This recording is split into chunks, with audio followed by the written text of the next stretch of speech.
You know, every studio has its ups and downs when it comes to movies they release, and Disney is no exception. They have made a lot of ups in their lineup of feature films, but they did make films that tried to get an older audience, but they become disappointing failures at the time, which would soon grow a cult following to them. And the film I'm reviewing is one that I didn't get into as a kid. And as an adult, it still hasn't helped much. And it's quite worse in that regard. And that film, being the first Disney animated film to get a PG rating, is known as The Black Cauldron. The movie is based on a series of books, The Chronicles of Palladion, by Lloyd Alexander, and Disney would do another Chronicles series-based films 20 years later, and a little better, but that's another time. An assistant pigkeeper named Taran finds out that his pig named Henwin has powers that can predict the future, and when Henwin predicts that the horned cane is after a powerful yet dangerous item called the Black Cauldron to use in order to raise his dead army, and to take Henwin as well, Taran is told by his master, Cerdalbin, to protect Henwin from the horned cane.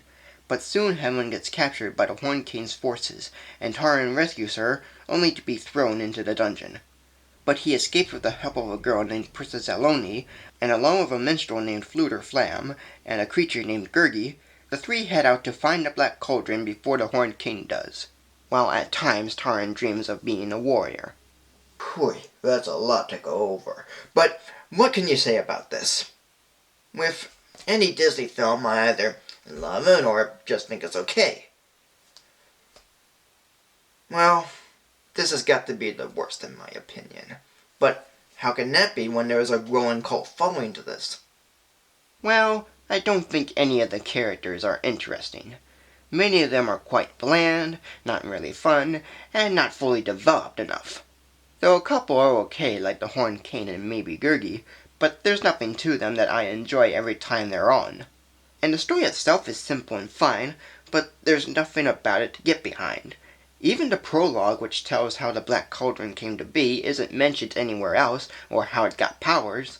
And for moments that allow some comedy or character development or whatever, don't grab me in the least, because there's not a lot of time devoted to them to become engaging. However, the only plus sides to the film are the music and the animation. But even then they don't offer much. The music by Elmer Bernstein has its creepy moments and happy moments, but at the same time, some of the tracks sound very similar to Ghostbusters, another movie that Bernstein composed. And it's a coincidence that Ghostbusters came out the year before. But at least there is no songs in this.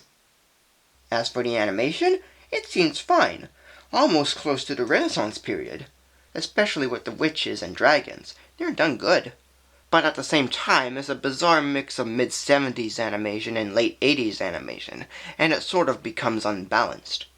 And, in the tradition of old-school Disney, there are a couple of reused animations for Taran, and it's pretty cheap. And some of the animation contains some effect shots. They're quite well and haven't been done since the Rite of Spring segment in Fantasia. But at times, the effects feel distracting. I also read that CGI was used for this, making its first use in a Disney animated film, but if that's the case, then where is it shown? The designs are just the basic fantasy designs and nothing else. It would have been cool if Tim Burton's designs are in this film. In fact, there are design works of creatures and other things that Burton made as a conceptual artist, and they look really cool. But they were never used and Burton was never given any credit. Man, the film would have been better if they were used. And the actors who voice the characters are just meh.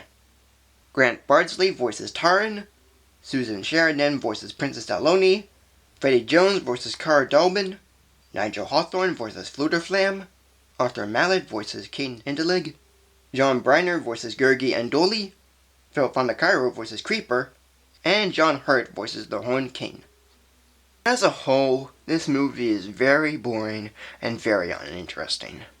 The characters aren't fleshed out enough. The story, while flowing and simple, is not engaging, and the animation is fine, but that's about it. Directors Ted Berman and Richard Rich had made a film that's pretty terrible, with nothing redeemable aside from the music and animation. Yet, Everything else is just dull and disappointing. And for a Disney film, even for being the black sheep of the studio, that's saying a lot. And this film would quite be one of my least favorite from them. Now, you might be thinking that I would give this film 2 stars or 2.5 stars, but when it's all put together, it's very lackluster and just not worth it. Which means that today, this movie will be given a rating of 1.5 stars.